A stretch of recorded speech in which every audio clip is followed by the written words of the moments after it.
Hello everyone, আসসালামু আলাইকুম। MS word ক্লাসরুমের পক্ষ থেকে আপনাদের আবারও অনেক শুভেচ্ছা অভিনন্দন জানিয়ে শুরু করছি আমার আজকের ক্লাস। আজকের ক্লাসে আপনাদের জন্য থাকছে মার্কশিটের আরো একটি গুরুত্বপূর্ণ স্টেপ। আমরা কিন্তু পূর্বের স্টেপগুলোতে আপনাদের দেখিয়েছিলাম কিভাবে লেটার গ্রেড তৈরি করতে হয়, কিভাবে গ্রেড পয়েন্ট তৈরি করতে হয়, কিভাবে উইদাউট অ্যাডিশনাল সাবজেক্ট ছাড়া জিপিএ তৈরি করতে হয়। এটা দেখার পর আমাদের কিন্তু আরেকটি সাবজেক্ট রয়েছে, যেটা হচ্ছে আমাদের অ্যাডিশনাল সাবজেক্ট। আজকের ভিডিওতে, আজকের ক্লাসে আপনাদের দেখাবো কিভাবে এই অ্যাডিশনাল সাবজেক্টটি থেকে আপনি কি লেটার গ্রেড এবং গ্রেড পয়েন্ট এবং জিপিএ তৈরি করতে পারেন। দেখুন, অ্যাডিশনাল সাবজেক্ট মানে আমরা জানি যে আমাদের যে ঐচ্ছিক অনিচ্ছিক, আমাদের যে ঐচ্ছিক বিষয়গুলো রয়েছে সেখানে একটি অনিচ্ছিক বিষয় থাকে। যে বিষয়টি আমরা এডিশনাল, আমাদের সাপোর্ট, আমাদের মূল বিষয়গুলোতে একটা সাপোর্ট করে। এই সাপোর্ট দেওয়ার জন্য কিন্তু এখানে কিছু কন্ডিশন রয়েছে। আমরা জানি যে আমরা আমাদের অ্যাডিশনাল সাবজেক্টে অবশ্যই 2 পয়েন্টের উপরে যখন আমরা পয়েন্টগুলো ক্যারি করতে পারবো, শুধুমাত্র সেই পয়েন্টটি আমাদের স্টকে আসবে। সেক্ষেত্রে আমরা যদি 80 পেয়ে থাকি, সেখান থেকে আমাদের 2 পয়েন্টকে মাইনাস করতে হবে। আমরা যদি 70 পাই, সেখান থেকে 2 পয়েন্টকে আমাদের মাইনাস করতে হবে। তাহলে আমি আজকে আপনাদের এখানের জন্য রাখছি, দেখেন এখানে এখানে দেখেন, এখানে 82 পেয়েছে। তাহলে সেক্ষেত্রে আমরা এখান থেকে অবশ্যই এটাকে লেটার গ্রেডে আনবো। এখান থেকে যদি আমি দিই, দেখেন A+ আসছে, যেহেতু আমাদের লেটার গ্রেডে আমাদের এখানে যে আপনারা যে যখন লেটার গ্রেড করার জন্য যে ফর্মুলা পড়েছিলাম, সেই ফর্মুলাটা কিন্তু আমাদের ইনপুট রয়েছে। আমরা ওই ফর্মুলা ধরেই কিন্তু এভাবে টেনে আনতে পারি। আপনি চাইলে প্রথমও কিন্তু এটা করতে পারেন। আমি যেহেতু আপনাদের বোঝানোর স্বার্থে একটু পরে করছি, কিন্তু আপনি চাইলে প্রথমও একসঙ্গে যখন করছিলেন তখন কিন্তু এই লেটার গেটের সঙ্গে এটাকে টেনে এ পর্যন্ত এনে এটাকে A+ রাখতে পারেন। আপনি চাইলে এখানটাও রাখতে পারেন। আমি যেহেতু একটু এডিশনাল সাবজেক্টটা বাদ দিয়ে রাখছি এখানে, এর জন্য এখানে এফ এফ আসছে, কারণ এখানে আর কোনো সাবজেক্ট নেই। আপনি চাইলে এই ঘরেও রাখতে পারেন। তো এখন আমরা গ্রেড পয়েন্টটিও করে নেব। দেখুন, আমরা যদি এখান থেকে একটু টেনে আনি, এখান থেকে ধরে টেনে আনেন, দেখেন 5 পয়েন্ট আসছে। যেহেতু আমরা জানি 80 বা 80 বেশি পাইলে 5 পয়েন্ট, সেক্ষেত্রে আমাদের 5 পয়েন্ট আসছে। তো এবার আমরা দেখব কি করে আমরা এডিশনাল সাবজেক্টের ফর্মুলার মাধ্যমে 2 পয়েন্ট বাদ দিয়ে বাকি পয়েন্টটি এখানে পেতে পারি। তার জন্য অবশ্যই আপনাকে সমান সমান দিতে হবে। আমরা জানি যে কোনো ফর্মুলার জন্য অবশ্যই আপনাকে সমান সমান এবং ইকুয়াল ব্যবহার করতে হবে। আপনাকে ফার্স্ট ব্র্যাকেট, যেহেতু আমার এই ঘরে কাজ, তাহলে আমি অবশ্যই F12,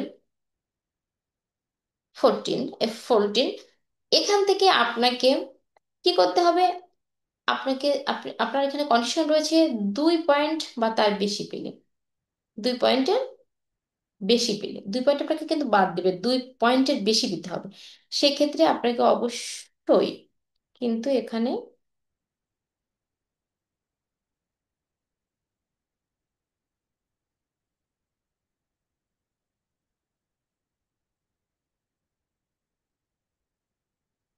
আমি দিয়ে দিই, দেখেন সরি,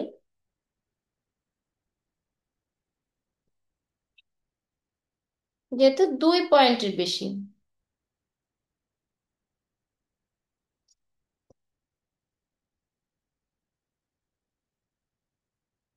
আমি এটা 0 0,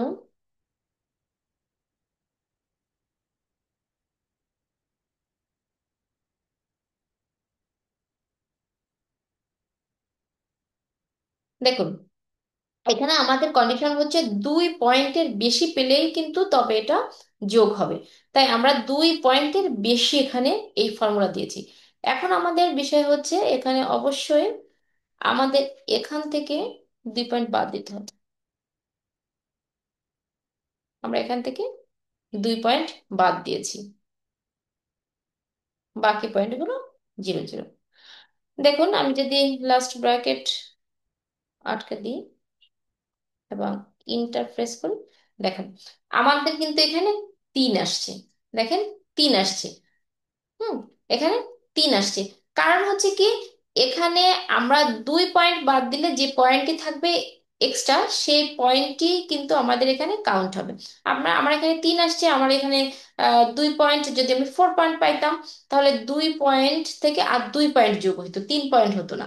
যেহেতু 5-এর থেকে 2 বাদ দিলে 3, সেটা কিন্তু আমরা নিয়মের মাধ্যমে, ফর্মুলার মাধ্যমে আমরা কিন্তু এখানে এভাবেই তৈরি করেছি, এভাবে কিন্তু আমরা এটা বের করছি। তাহলে এখানে 3 পয়েন্ট আমরা পেয়েছি, এটা হচ্ছে আমাদের অ্যাডিশনাল সাবজেক্ট। হ্যাঁ, 3 পয়েন্ট। তাহলে এখন প্রশ্ন হচ্ছে আমরা কি করে এই অ্যাডিশনাল সাবজেক্টটিকে জিপি এর মাধ্যমে কাউন্ট করতে পারি। তাহলে আপনাকে অবশ্যই যখন এডিশনাল সাবজেক্ট আপনি বের করবেন, এডিশনাল সাবজেক্ট বের করে পরবর্তীতে আপনাকে জিপিএটাকে বের করতে হবে। এই অ্যাডিশনাল সাবজেক্টে কিভাবে আপনি জিপিএ তে কাউন্ট করবেন। তাহলে আমরা আমাদের অবশ্যই পরবর্তী ভিডিওতে আপনাদের দেখাবো কিভাবে আপনি পুরো সাবজেক্ট আপনার এখানে গ্রেড পয়েন্টের অ্যাডিশনাল সাবজেক্টের সাথে উইদাউট অ্যাডিশনাল সাবজেক্ট যে জিপিএটা আপনি তৈরি করেছিলেন উইদাউট অ্যাডিশনাল সাবজেক্টে, সেই জিপিএর সাথে কিভাবে এডিশনাল সাবজেক্টকে যোগ করে আপনি একটি পরিপূর্ণ জিপিএ তৈরি করতে পারেন। তাহলে আজকে আপনাদের জন্য ছিল এতটুকু, কিভাবে আপনারা একটি এডিশনাল সাবজেক্ট থেকে আপনার যতটুকু যতটুকু আপনার পয়েন্ট প্রয়োজন ততটুকু আপনি কিভাবে বের করতে পারেন, কিভাবে এডিশনাল সাবজেক্ট আপনাকে পয়েন্ট দিতে পারে। তাহলে এই ফর্মুলাটি অবশ্যই আপনি অ্যাপ্লাই করবেন, বাড়িতে প্র্যাকটিস করবেন, অবশ্যই খাতা কলম নিয়ে বসবেন, একটু লিখে রাখবেন, তাহলে আপনার যেটা সুবিধা হবে যেহেতু আপনার বিগিনার। তাহলে আজকে এ পর্যন্ত, ভালো থাকবেন। পরবর্তী ভিডিও দেখার আমন্ত্রণ জানিয়ে শেষ করছি আজকের ক্লাস। ধন্যবাদ। সবাই চ্যানেলের সঙ্গে থাকবেন, চ্যানেলটিকে অবশ্যই সাবস্ক্রাইব করবেন।